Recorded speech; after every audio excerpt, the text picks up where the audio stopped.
So here we go, finding MRAM, LRAM, and RRAM. Before we get started on the example, let's take a look at what these mean. These are the three that you are responsible to find when talking about a Riemann sum. So we have what are called Riemann sums. So this is still going in your notes. Okay, Riemann sums. And the first one is called, let's start with the LRAM. Are you recording this? Yes. And this is called a left rectangle, or left rectangular. All right. Approximation method. Yeah. All right, so LRAM, left rectangle approximation method. Okay, an LRAM. All right, so whenever we have the LRAM, we're going to use left rectangles, left endpoints to calculate, or determine our rectangles. And this is rectangular approximation method, and that's what we refer to as the Riemann sum. So left rectangular approximation. The RRAM would be what? Right rectangular approximation method. I'm not going to copy all this down again, but it's the same thing. Right rectangular approximation method. What about the MRAM? Midpoint. Okay? MRAM is midpoint rectangular approximation method. So we have the right, we have the left, and we have the midpoint. And they're all using rectangles, and that's what we refer to as a Riemann sum. Now, when we do this, one of the key things here is how you're going to partition your rectangles. And when I say partition, okay, let me explain what I'm talking about. They're going to specifically ask you to define a number of rectangles to estimate the sum. For example, if we say use 5 rectangles, they want you to create 5 partitions. If we say use 4 rectangles, there's going to be 4 parts, 4 partitions. If they say use 10 rectangles, there'll be 10 partitions, 10 parts. Okay, it's just like fractions when you were a kid and you divided up a circle, and if you divided up into 4s, there were 4 parts to the circle. If you divided up into 8s, there were 8 slices to the pizza. So we're going to divide up the area into partitions. The partitions are the number of rectangles that you're asked to estimate the sum with, okay, or estimate the area under the curve. Okay, and I don't think I've defined exactly what they are at the first, and you'll see why in just a second.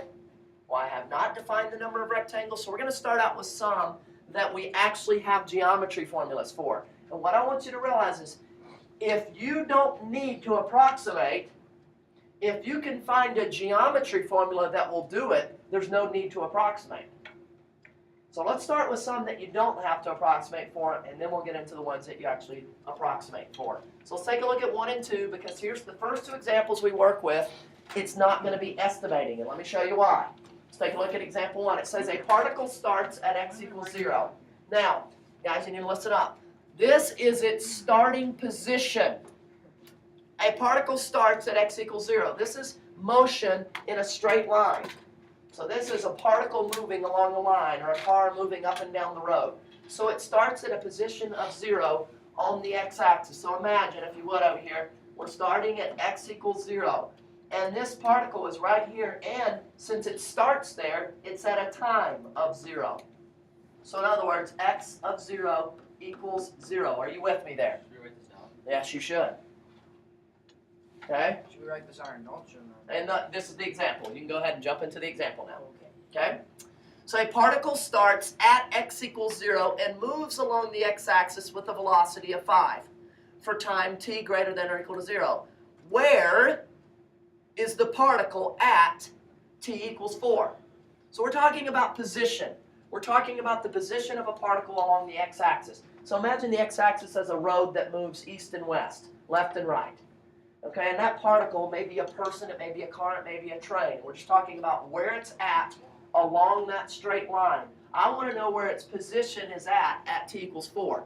So in other words, I want to know what x of 4 is. Now here's the key, and probably the most important formula I teach you for the next week is the displacement position formula. Are you ready?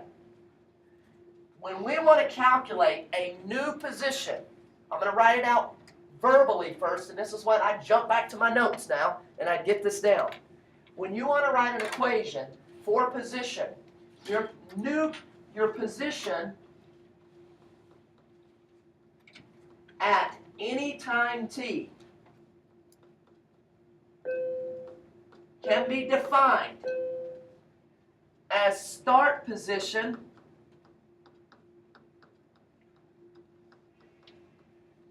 plus displacement. You need to memorize this little formula. This is the key to your life this week. Let's say it. If I want to know the position at any time t, it's always going to be equal to my starting position plus my displacement. Now, the starting position doesn't have to be 0. That's really important. You might start at mile marker 2. Does everybody start? Imagine being on a highway. Everybody seen the mile markers before? Does everybody live at mile marker 0 on the highway? No. Perm, I think, is exit what? Does anybody know what exit we are? It's measured from the border. Exit 0 starts at the border. Border of what? Border of Detroit Lakes. Yeah. Good job, Sam. Okay. What? Does anybody know what our exit is? Like 70 something? Is it 70 something? I think it's like 70 something. So, what happens is, but depending on where you're at, depending on how they measure, sometimes they measure it from major cities, sometimes they measure it from borders, depending on where you're at. They might start mile marker 1 from a border. Okay? Depending on where you're at, it's not always that way. It just depends. But it has to start somewhere, right?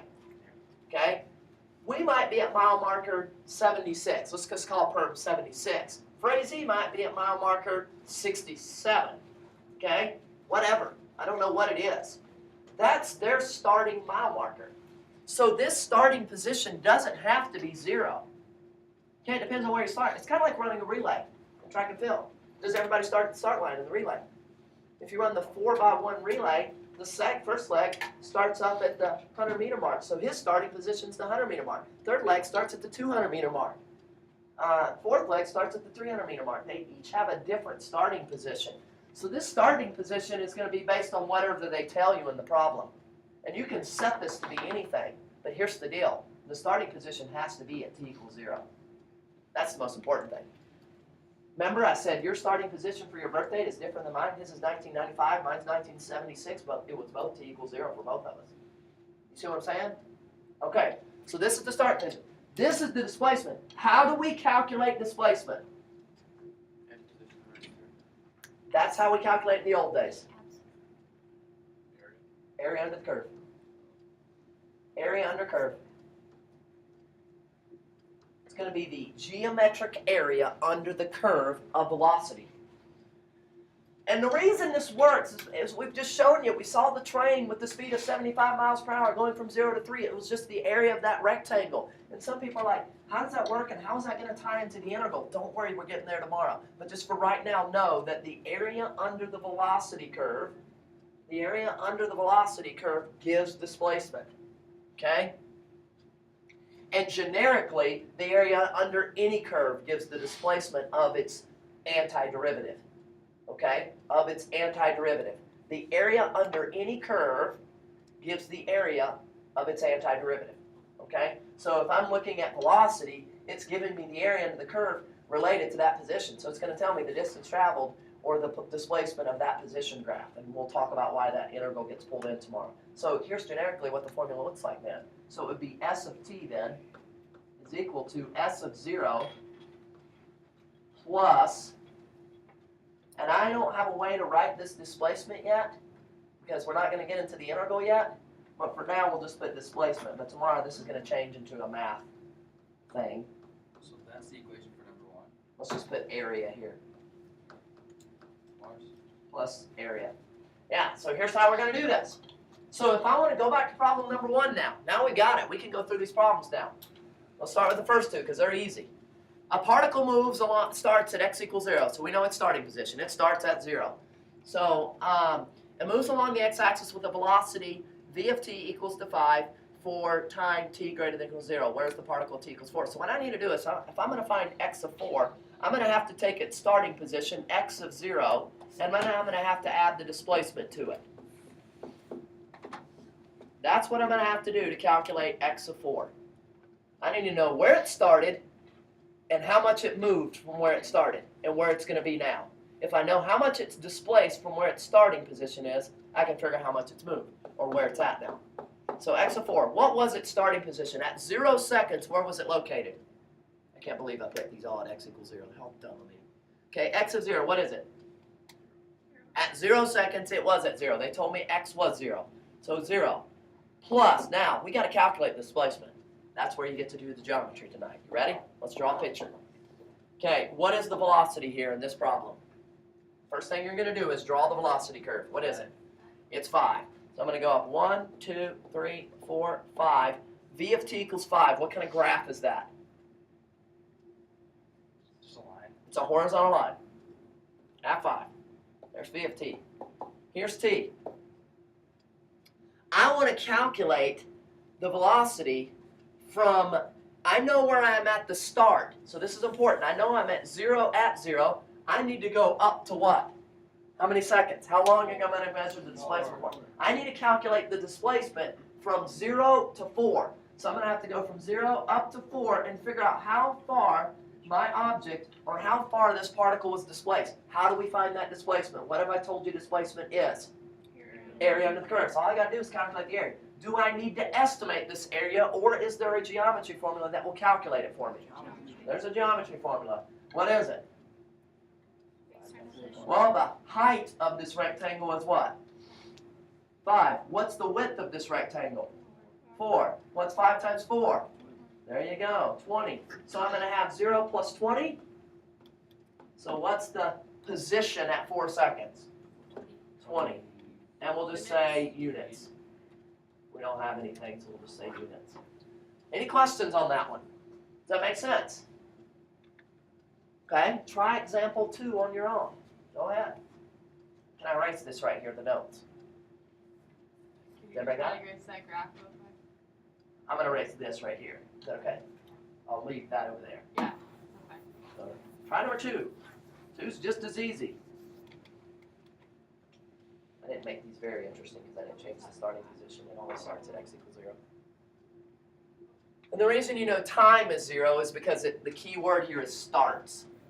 If they want it to start other than t equals 0, they'll say x of 2 equals 3.